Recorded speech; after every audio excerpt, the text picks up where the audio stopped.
Did you like being on SNL? I did, yeah. First 6 shows, I kept thinking I was going to be fired and that somebody was going to really realize that they hired a guy who used to work at a record store. But you had a lot of like clout behind you because you were coming from the Second City troupe in Chicago. Right. And you worked in that. You were at a good time there. You were there with Chris Farley, right? Yeah. But that's where he came up with the motivational speaker, right? That's where, yeah. Bob Odenkirk, well, you know this story. But Odenkirk wrote that back at Second City. Oh, I didn't know that. Yeah, Farley, we would do these improv sketches where Farley would play a coach. Yeah. Who was trying to get his team motivated. And it was basically us being, knuckleheads. Yeah. And then, but we could never like nail the sketch, Right.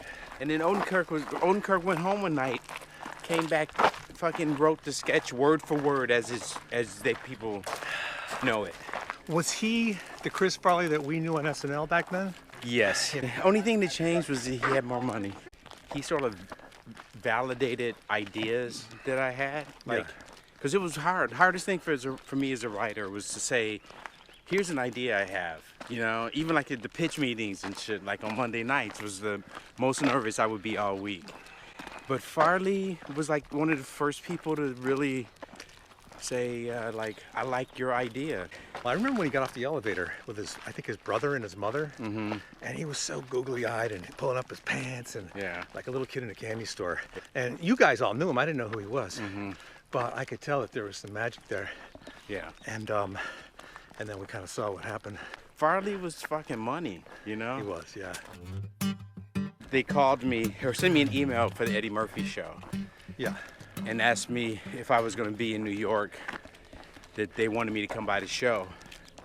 And they said, Lauren wants you to know that, we don't have any ideas yet, but... We don't have any money to fly you in. No, get here on your own.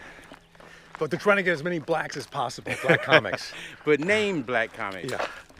But I couldn't do it because I went to Maui with my kids. It's too bad because all those people became big stars from doing that. It changed the careers of Tracy Morgan.